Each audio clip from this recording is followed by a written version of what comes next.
Vários são os assuntos políticos que começaram inflamando já essa quinta-feira, amanhã de quinta-feira. Um deles foi a fala do governador do Amazonas, que falou em outros termos: não vamos mais ser entreguistas. Será?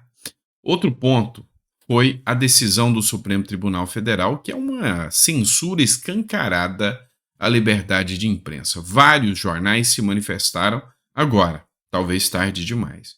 E por fim, a gente vai falar da CPI que busca responsabilizar o STF e o TSE por abuso de autoridade. Vai ser uma verdadeira prova de fogo, porque ela precisa passar na mão de uma pessoa, que está na mão do STF. Vamos falar sobre isso? Então seja muito bem-vindo, prazer enorme estar aqui com vocês. Enfim, vamos começar falando do governador do Amazonas, que apresentou uma manifestação um pouco usual. Olha só o que ele disse aqui.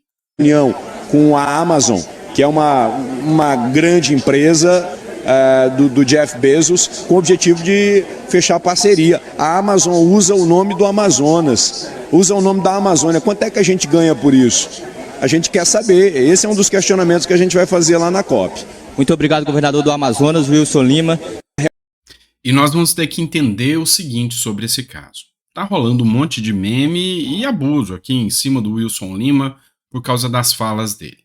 Só que o cerne, o ideário final, é muito sério. Por quê? Porque realmente o povo do Amazonas é explorado, essas ONGs, essa turma, inclusive o Jeff Bezos, vem e toca o terror na Amazônia e fica por isso mesmo. Agora, o nome Amazon e Amazonas, essa foi a parte de crítica. Dá uma olhada só o que o professor Denis Xavier, que é filósofo, professor da UFO, Universidade Federal de Uberlândia, de direita, o que é uma exceção, escreveu. O governador do Amazonas, Wilson Lima, que é o do União, parte para Dubai, nos Emirados Árabes, onde ocorre a Conferência das Nações Unidas sobre as Mudanças Climáticas, com uma missão: cobrar a Amazon de Jeff Bezos pelo nome. E aí, a pergunta a ironia aqui foi: esse é o nível debilóide mental que temos na política nacional. Essa mula é governador do estado. É um milagre. Não vivemos em florestas no meio de macacos comendo minhocas. Agora é aguardar o Uber dizer algo sobre Uberlândia e Uberaba. Tá. Não serve as palavras do Denis para mim, porque a forma que ele tratou é diferente da minha, tá? Então, acho que foi uma declaração um quanto infeliz. Lógico que a Uberlândia não vai cobrar a Uber pelo uso do nome. Lógico que a Uberaba não vai cobrar. E aí, será que Havana vai cobrar Ravan vai cobrar Ravan também, do velho da Havan, sobre isso? Também não vai. Então, assim, é lógico que o contexto utilizado aqui foi equivocado, foi errado, isso é óbvio. Mas a mensagem por detrás disso faz sentido, tá? Faz sentido. Pelo menos esse é o meu ponto de vista. É lógico que ela não vai conseguir nada com essa cobrança de Amazonas. Não vai ter não vai ter muito sentido. Mas, enfim, a cobrança é justa. Ou seja, cobrar de que a Amazônia seja mais respeitada. Agora, a Amazon não é quem vai ter responsabilidade sobre isso. Tirar um minutinho para discutir isso aqui. Vamos lá. Marcel Van Hatten fez uma publicação nas suas redes sociais falando que já conseguiu assinaturas e já fez o protocolo do pedido da CPI do abuso de autoridade. Matéria do jornal A Revista Oeste. Van Hatten protocola CPI de abuso de autoridade na Câmara dos Deputados. O deputado Marcel Van Hatten, do Novo, protocolou o pedido de abertura da Comissão Parlamentar de Inquérito do CPI do abuso de autoridade, que visa a coibir medidas autoritárias do Supremo Tribunal Federal e do Superior Tribunal Eleitoral. O documento, encaminhado à Câmara nesta quarta-feira, dia 29, recebeu o apoio de 171 parlamentares. De acordo com Van Hatten, a instalação da CPI será fundamental para conter eventuais abusos de autoridades das cortes superiores. Abre aspas para a fala dele. Infelizmente, tem sido comum vermos ministros do TSE e do STF extrapolando suas competências e tomando para si decisões que são do legislativo e do executivo. Disse o deputado, abre aspas, esse abuso de autoridade precisa de um basta, e é para isso que estamos propondo a CPI. Vamos lá. Tem um detalhe aqui, se você me acompanha aqui no canal, se você perde o seu tempo assistindo os nossos editoriais, é porque você sabe que uma das características é que eu não vou passar pano, eu vou ser muito claro sobre realmente o que está acontecendo.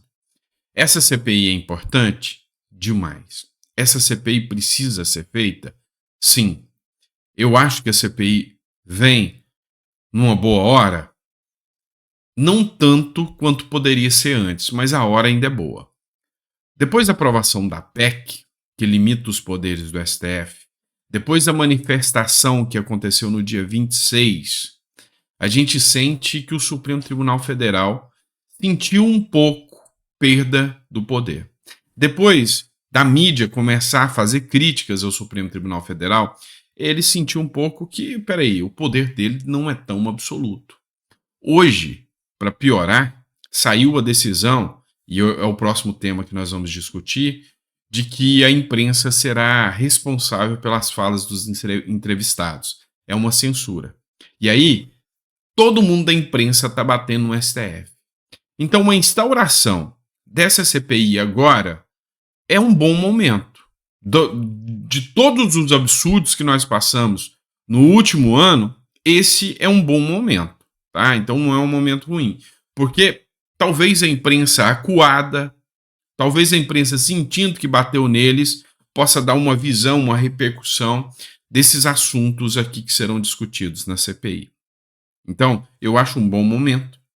Acho que a regra pode mudar. Eu falei disso no último editorial, que, como disse o Paulo Guedes, esse negócio de ficar perseguindo a direita hoje vai virar.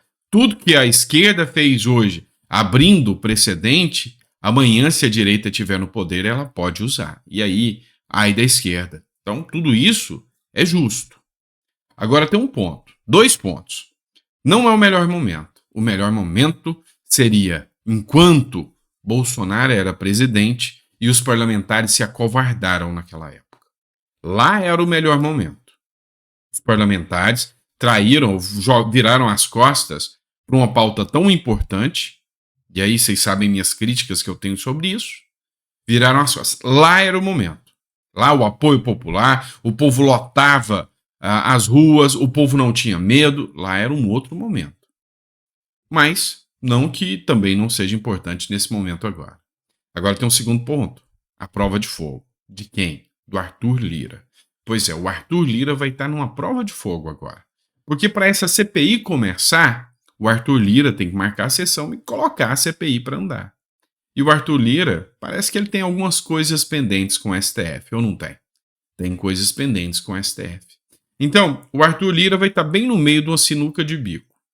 Tem que ter a pressão popular, os parlamentares assinaram, tem a pressão parlamentar.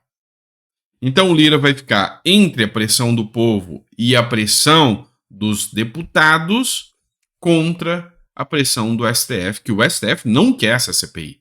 De jeito nenhum. O STF não quer. E aí eles já chamaram a militância deles para tentar acabar com essa CPI.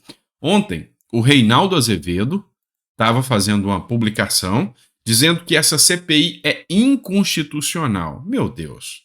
Falar que uma CPI, um instrumento de fiscalização, é inconstitucional é, no mínimo, mostrar que não tem um pingo de conhecimento jurídico e mostrar também que o pudor já foi embora há muito tempo. O cara que ficava criticando o Lula, criticando o governo, fazendo críticas lá atrás, mostra que é o seguinte, eles chamam a base bolsonarista de gado, né? Ah, os bolsonaristas são gado. Pois é, mas deixa eu te contar uma questão aqui. Isso aí é ser muito mais gado. Por quê? Porque na época que o Lula estava queimado, quebrado por causa da Lava Jato, esse tipo de gente, como o Reinaldo Azevedo, estava lá descendo a lenha no Lula. Por quê? Porque o pasto estava para lá. Então, esse tipo de gente vai para onde o pasto está. Se o pasto está batendo no Lula, vamos bater no Lula. Depois o pasto virou... Opa, agora eu sou pró-Lula, o pasto virou. Daqui a pouco, O Lula já está perdendo a popularidade, o STF já está levando porrada da imprensa, a coisa já está mudando. Daqui a pouquinho você vai ver o Reinaldo Azevedo virando de novo, começando a bater de novo no Lula. É assim que funciona. É assim que funciona. Aí depois gado são os outros, né? Que tem aquela convicção, eu tô desse lado e pronto, apanhando ou batendo eu tô desse lado. É isso, tá? Então já vão tentar descredibilizar, vão vir, mas adianta não, a esquerda já perdeu a força. A esquerda, pelo menos na narrativa, no discurso, já perdeu bastante. Outro ponto que eu quero discutir com vocês, isso aqui, ó. Olha só, segundo o Estadão, e é um absurdo o que aconteceu, olha só, matéria do Estadão sobre a Petrobras. Na guinada estatizante promovida pelo governo, a Petrobras parte para a quebra de contratos e outros artifícios sem base técnica, que mancham a imagem e a governança da empresa. Negócios desfeitos, reputação em risco, evidências apontam para uma desculpa esfarrapada da petroleira para a quebra do contrato de venda da refinaria Lubnor. Brasil parece se aproximar da visão estatal e nacionalista da Venezuela, Bolívia, Equador e Argentina, que, ao que se sabe, não trouxe qualquer benefício. Ao contrário. O que está acontecendo aqui e o que essa matéria do Estadão está escancarando aqui? A Webnor, ela foi vendida, tinha um contrato.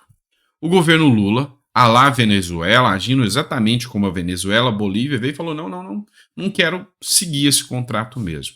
A resposta do Clóvis, que é o controlador da Grepar, que tinha feito o negócio, e com ele, milhares de outros vão sentir o impacto dessa falta de credibilidade do Brasil, disse, vou pegar meu recurso, tirar do país.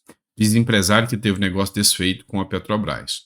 Após estatal desistir da venda de refinaria para o grupo privado Grepar, Clóvis Greca, dono da empresa, afirmou que o governo não cumpriu o contrato assinado por viés ideológico e que agora vai pedir indenização.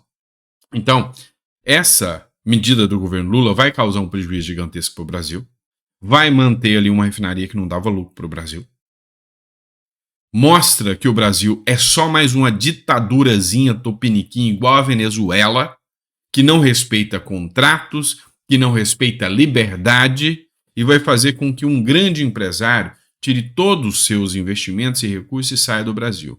Só que essa turba de gente que está controlando a Petrobras não entende que ele não sai sozinho. Os outros empresários vão olhar e falar, cara, se ele está saindo fora é porque ele viu que aqui vai dar ruim. Bora todo mundo, vambora.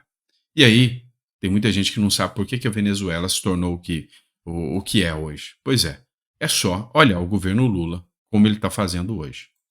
Isso aqui vai ter reflexo, tá? Bora falar sobre isso, que eu disse que eu ia comentar com vocês. Enfim, o STF bateu o martelo, tá? Quando eu falei, ele tinha formado maioria, agora ele bateu o martelo. O STF decide que imprensa pode ser responsabilizada por fala de entrevistado. O que aconteceu? Só para você entender. Eu já falei sobre isso aqui. Tinha um parlamentar. Esse parlamentar foi acusado numa revista em 1995, Jornal de Pernambuco. O entrevistado foi lá e falou, eu tenho certeza absoluta que esse cara participou de um atentado à bomba. Eu tenho provas, eu tenho como provar que esse cara participou de um atentado à bomba. Eu tenho certeza que foi ele.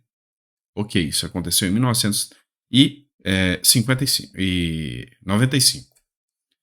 Depois, esse cara foi pro STF, e aí o STF é o STF. E lá no STJ, STF, o cara conseguiu comprovar que não era ele. Não, igual Lula. Conseguiu comprovar que a Lava Jato nunca existiu. Você confia nisso? Você dá credibilidade a essas decisões que estão atacando a Lava Jato? Não. Pois é, mas esse cara conseguiu comprovar que não era ele. Igual a Gleisi Hoffmann acabou de se livrar agora. Então, as decisões judiciais vêm. E aí, esse cara entrou contra o jornal, pediu indenização. 400 mil reais, ou 700 mil reais, 700 mil reais. E aí o STF decidiu e falou o seguinte, olha, presta atenção, eu vou criar uma lei para vocês. É papel do STF criar lei? Não. Mas eu vou criar uma lei para vocês agora. No meu posicionamento, isso não tem escrito em nenhuma lei, mas é o que eu acho. No meu posicionamento, se o jornal tivesse como pelo menos suspeitar que aquela informação não era verdadeira e que o STF ou o STJ lá na frente possa rever essa decisão, o jornal vai ser responsabilizado. Meu amigo, agora o resumo é o seguinte: qualquer um que tiver uma denúncia vai enfiar o rabinho entre as pernas e não vai contar. Vocês viram a denúncia que aconteceu contra o Janones agora. Foi o jornal Metrópole, o Paulo Capelli, que teve coragem. Amanhã você sabe o que vai acontecer? Pode ser que o Janones seja inocentado, tá? Pode ser. O cara só colocou os áudios. Mas pode ser que ele seja inocentado pelo STF ou por algum outro companheiro. E aí o Janones vai entrar com ação. E aí o jornal vai ter que indenizar. E aí o Paulo Capelli, que é o jornalista que fez a denúncia, vai ter que indenizar junto. Tudo que ele lutou anos para construir, ele vai perder uma indenização e talvez ainda não dê conta de pagar. Entenderam? Então o jornalista vai ter coragem. Você colocaria o senhor na reta? É lógico que não. Então, o Barroso veio e falou. O Barroso disse que a decisão do STF sobre imprensa não restringe a liberdade de expressão. Ninguém mais acredita nisso, tá? Não adianta vir e falar. E nem a esquerda. O blog do Noblar. O Noblar é o mais esquerdista do Metrópolis que eu conheço. Olha só. Supremo Tribunal Federal mantém a liberdade de imprensa. Pero no mucho, tá? Não é tanta liberdade de imprensa assim. Não é tanta liberdade de imprensa. É censura clara. O William Vac, ele fez uma postagem também falando exatamente isso. Falou que o Supremo acabou de criar mais uma lei. E isso não é papel do Supremo. E o pior, uma lei de ditadura. E o pior, uma lei de censura. E o pior, uma lei que vai totalmente contra a Constituição. Então a gente tem que entender o seguinte: no Brasil tem 1 milhão de advogados. No Brasil tem 210 milhões de pessoas que não são burras, são pessoas inteligentes, muitos, mesmo sem ter um diploma de direito, estudam a Constituição, vê o que eu estou falando, vê o que outros juristas sérios estão falando, assistem jornais, entendem porque estão antenados e querem saber o que está acontecendo no Brasil, e que veem que isso é uma censura nítida. Jornalistas, juristas, um grupo de juristas sérios falou que isso é censura, sim. Vem e fala tudo isso. Mas isso não importa. O que importa é só a cabeça dos 11 Supremos. Eles é quem dizem. Não importa se os juristas do Brasil, não importa se a população, não importa se a imprensa está indignada. Quem manda nessa bodega toda são os 11 Supremos. Então, tá de brincadeira, né? Vamos lá, outro caso aqui. Ó. O Jornal Razão fez a publicação de um empresário, o Gilberto, que é do Balneário Camboriú, foi preso nos atos antidemocráticos. E aí, ele fez um vídeo muito comovente, pedindo pelo amor de Deus para o STF, para ele poder sair da sua cidade para visitar o pai e mãe que está em estado terminal na UTI. Ele falou, eu vou perder meu pai e minha mãe sem poder ir lá. E o pior, vocês estão violando a lei porque é dever dos filhos cuidar dos pais. Vocês com essa decisão judicial que me impediu de sair. Eu que não quebrei nada, só estava lá. Não quebrei nada, não fiz nada, estou impedido de ir lá cuidar dos meus pais. E aí, após essa decisão aqui, após essa publicação, o STF autorizou o catarinense preso a visitar o pai na UTI. Então, nem tanta sandice, né? Pelo menos alguma coisa interessante e importante aqui. Vamos falar de reviravolta aqui, né? Ciro Gomes, que decepção, Ciro Gomes, vamos lá. Ciro Gomes elogia indicação de Lula e afirma que Flávio Dino vai brilhar no STF. Em entrevista exclusiva ao Povo nessa terça-feira, o ex-presidenciável Ciro Gomes avaliou a indicação do ministro e senador licenciado Flávio Dino a uma vaga no STF. Para o pedetista, o chefe da pasta da Justiça no governo Lula vai ter desempenho brilhante na corte e deve enfrentar dificuldades durante uma fase de adaptação. Vai ser um vagalume, vai brilhar muito. A liberdade vai estar pulsante. A liberdade vai estar grande, garantida. Tá de brincadeira. Isso é uma piada pronta. Pelo amor de Deus, essa fala do Ciro Gomes é totalmente sem sentido. Não é um nome que vai engrandecer em nada o STF. É um nome político para uma corte que não pode ser política. E aí o Ciro Gomes não entender isso, tá de brincadeira. Tá de piada pronta. Outra matéria do Estadão.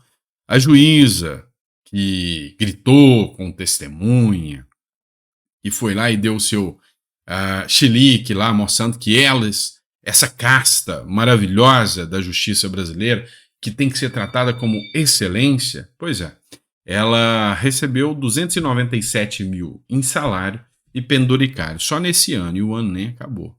297 mil para uma pessoa ofender e agredir a honra e a imagem de uma testemunha. É válido isso? Tá de brincadeira, né? Outra matéria que eu quero tratar com vocês foi publicada pela Carla Zambelli. Olha só, urgente. A bandidagem está desesperada. Facções criminosas da Caucaia tentam impedir a candidatura de Coronel Aginaldo para prefeito da cidade. O presidente Bolsonaro endossou a pré-candidatura do Coronel Aginaldo para prefeito de Caucaia, no Ceará. Com isso, a bandidagem está desesperada, sabendo que o ex-comandante da Força Nacional poderá voltar a cuidar da cidade. Esse alvoroço é um bom sinal. Parabéns, Coronel Aginaldo. E aí ele comentou aqui, não recuaremos nem um segundo. Eu já falei dos embates que ocorreram entre o Bolsonaro e o Costa Neto por essa questão da indicação dos prefeitos. O Costa Neto está preocupado com o partido, o Bolsonaro com a direita. Então tem uma diferença aí, tá? Tem uma diferença muito grande. E aí, é nítido que para a bandidagem, um indicado do Bolsonaro, um coronel, alguém que realmente pensa na cidade como prefeito, não é bom. Não é bom. E para a outra bandidagem que quer se reeleger, essa também não é boa. Tá? Também não é boa. Então, o que a gente tem que entender aqui e ter em mente? Há uma aposta do PL e do Bolsonaro de colocar ali pelo menos 1.000 prefeitos. Lula vai apostar em fundão eleitoral. Lula vai arrumar muito, mas muito dinheiro para os prefeitos de esquerda. Não vai ter dinheiro nenhum para quem for de direita, mas para os prefeitos de esquerda, não tenho dúvida que vai ter muito dinheiro. Então o jogo vai ser o jogo da moral contra o dinheiro. Então, agora é a hora que a população brasileira vai ter que mostrar quem tem valor e quem tem preço. Essa é a grande diferença.